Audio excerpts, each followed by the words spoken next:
बिस्मिल्लाहिर्रहमानिर्रहीम अस्सलाम वालेकुम। Welcome to my channel English grammar fun and a warm welcome to my class. सबसे पहले तो मैं आप सब दोस्तों का शुक्रिया अदा करता हूँ आपके इंतखाब का कि आपने मेरे चैनल को तरजीह दी दूसरे चैनल्स की निस्बत। तो इंशाल्लाह हम आपको डिसअपॉइंट नहीं करेंगे।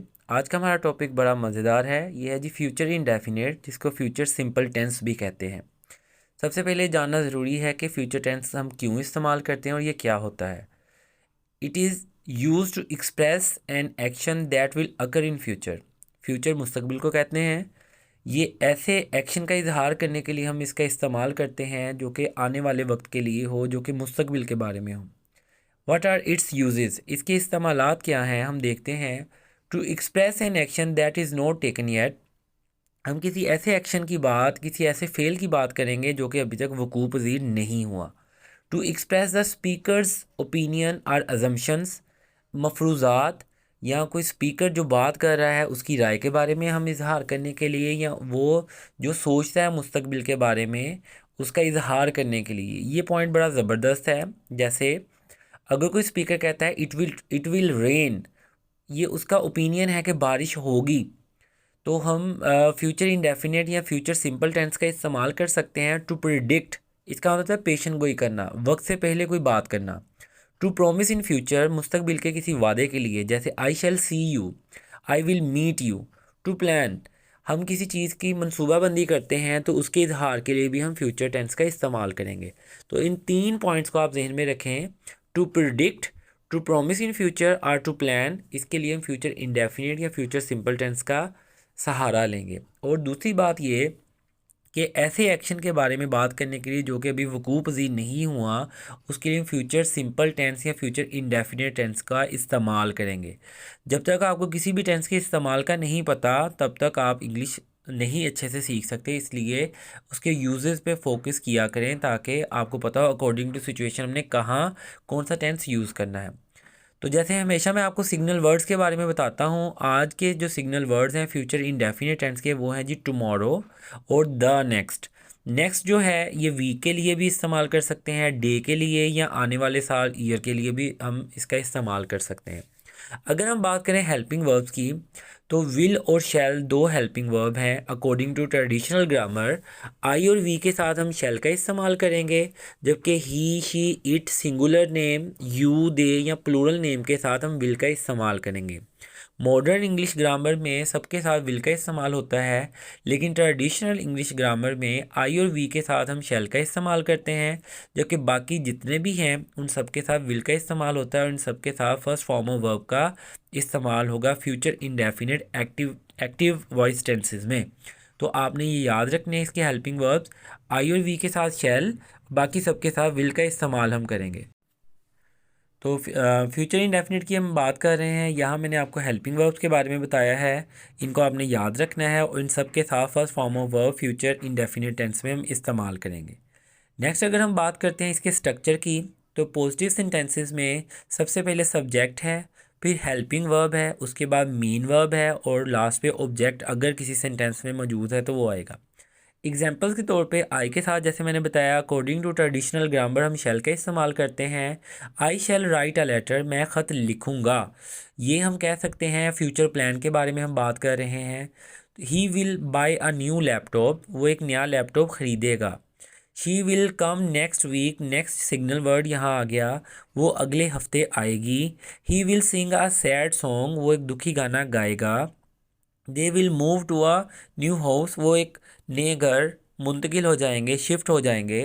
तो इन तमाम सेंटेंसेस में आप देख सकते हैं सबसे पहले सब्जेक्ट है, उसके बाद हेल्पिंग वर्ब है, वो शैल या विल होगा, और उसके बाद फर्स्ट फॉर्म ऑफ वर्ब है, और उसके बाद ऑब्जेक्ट आएगा। तो इन तमाम सेंटेंसेस को आप देख सकते हैं, यहाँ हमने विल और शैल का इस्तेमाल किया है। ये हेल्पिंग वर्ब हैं फ्यूचर इंडेफिनिट के। सिग्नल वर्ड्स मैंने बताए हैं, इसमें टुमारो या द नेक्स्ट का इस्तेमाल होगा, इनको आपने याद रखना है। इंशाल्लाह इसकी जब हम प्रैक्टिस करेंगे choose the correct form of verb, तो उसमें ये सिग्नल वर्ड्स आपकी हेल्प करेंगे। तो आप तमाम सब्जेक्ट्स को देख सकते हैं। आई के साथ हमने शैल का इस्तेमाल किया है, ही शी और दे के साथ हमने विल का इस्तेमाल किया है। तो आप देख सकते हैं इन तमाम सेंटेंसेस में फ़र्स्ट फॉर्म ऑफ वर्ब का इस्तेमाल किया गया है। हम बात यहाँ कर रहे थे पॉजिटिव सेंटेंसेस की, तो अगर नेगेटिव सेंटेंस की हम बात करेंगे तो जो विल या शैल हेल्पिंग वर्ब है, इसके बाद हम नॉट का इस्तेमाल करेंगे।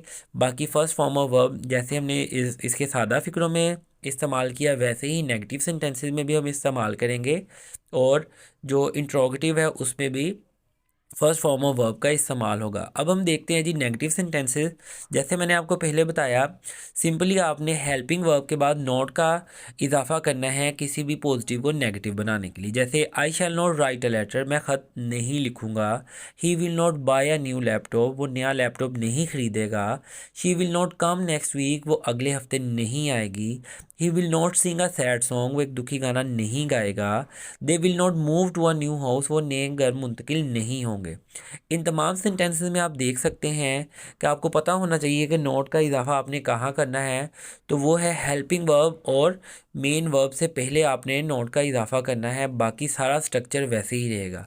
जब तक आपको इंग्लिश के स्ट्रक्चर की समझ नहीं आएगी तब तक आपके लिए यह मुमकिन नहीं है इसके फ़िक्रे बनाना, सेंटेंसेस बनाना। तो इसलिए मैंने सुपर इजी तरीके से आपको बताने की कोशिश की है। इसको फॉलो करें और अपने स्पोकन और रिटर्न में बेहतरीन लाएं। तो हम बात कर रहे हैं जी फ्यूचर इंडेफिनिट या फ्यूचर सिंपल टेंस की। तो उसमें मैं बता रहा हूँ कि अगर नेगेटिव सेंटेंसेस बनाने हैं तो विल या शैल के बाद सिंपली आपने नोट का इजाफा करना है और फर्स्ट फॉर्म ऑफ वर्ब इसमें इस्तेमाल करनी है आपने। बाकी सारी तरतीब जो है वही रहनी है। मैंने फ़िक्रों को उन्हीं को इंतखाब इसलिए किया है ताकि आप उन्हीं को अगर नेगेटिव और इंट्रोगेटिव बनाएंगे तो आपके लिए आसानी हो जाएगी इनको अंडरस्टैंड करने में। अब नेक्स्ट मैं आपको बताऊंगा इसके अगर इंट्रोगेटिव बनाने हैं तो उसमें सिंपली आपने क्या करना है, जो हेल्पिंग वर्ब विल या शैल है उसको सब्जेक्ट से पहले ले आएंगे और बाद में सब्जेक्ट आएगा, फिर मेन वर्ब और एंड पे अगर ऑब्जेक्ट है तो वो चला जाएगा। एंड पे क्वेश्चन मार्क आपने ज़रूर लगाना है इंट्रोगेटिव के लिए। तो उसकी प्रैक्टिस मैं आपको करवा देता हूँ ताकि आपको तीनों तरह के सेंटेंसेस के बारे में पता हो, सादा, मनफी या इंट्रोगेटिव। तो अगर अभी तक मेरे चैनल को सब्सक्राइब नहीं किया तो काइंडली सब्सक्राइब कीजिए, फ्रेंड्स और फैमिली में शेयर कीजिए ताकि डेली आपको अपडेट्स मिलती रहें। तो हम आगे देखते हैं इसके इंट्रोगेटिव सेंटेंसेस। इंट्रोगेटिव से मुराद ये सवालिया फ़िक्रे। तो जैसे मैंने बताया कि इसका स्ट्रक्चर ये है, सबसे पहले हेल्पिंग वर्ब जाएगा, उसके बाद सब्जेक्ट है, फिर मेन वर्ब और एंड पे ऑब्जेक्ट और लास्ट पे क्वेश्चन मार्क आएगा। जैसे आई के अकॉर्डिंगली ट्रेडिशनल ग्रामर कहती है कि शैल लगना चाहिए, शैल सबसे पहले आ गया। शैल आई राइट अ लेटर, क्या मैं ख़त लिखूँगा। Will he buy a new laptop, क्या वो नया लैपटॉप ख़रीदेगा। Will she come next week, क्या वो अगले हफ्ते आएगी। Will he sing a sad song, क्या वो दुखी गाना गाएगा। Will they move to a new house, क्या वो नए घर शिफ्ट हो जाएंगे। तो इन तमाम सेंटेंसेस में आप देख सकते हैं कि मैंने हेल्पिंग वर्ब को सबसे पहले प्लेस किया है, उसके बाद सब्जेक्ट है, फिर मेन वर्ब है जो कि फर्स्ट फॉर्म ऑफ वर्ब है, और लास्ट पे ऑब्जेक्ट जाएगा। अगर इनके अलावा WH फैमिली में से कोई भी वर्ड आ जाता है तो उसको हम हेल्पिंग वर्ब से भी पहले प्लेस करेंगे। एग्जाम्पल के तौर पे मैं आपको बताता हूँ कि जैसे फर्स्ट सेंटेंस है शैल आई राइट अ लेटर, क्या मैं ख़त लिखूँगा। अगर यहाँ हम कब का इजहार करना चाहें तो ये होगा when shall I write a letter, मैं ख़त कब लिखूँगा। मैं ख़त कैसे लिखूँगा अगर होता तो हाउ को हमने सबसे पहले लाना था। How shall I write a letter, मैं ख़त कैसे लिखूँगा। दूसरे सेंटेंस की तरफ मूव करते हैं। Will he buy a new laptop, क्या वो नया लैपटॉप खरीदेगा। तो अगर हम कहना चाहें वो कब नया लैपटॉप खरीदेगा तो ये होगा when will he buy a new laptop.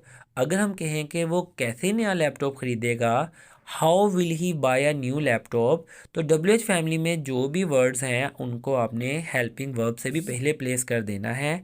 तो इस तरीके से इंशाल्लाह आपके जो WH फैमिली वाले फ्यूचर इंडेफिनिट या फ्यूचर सिंपल टेंस के फ़िक्रे हैं वो भी हो जाएंगे।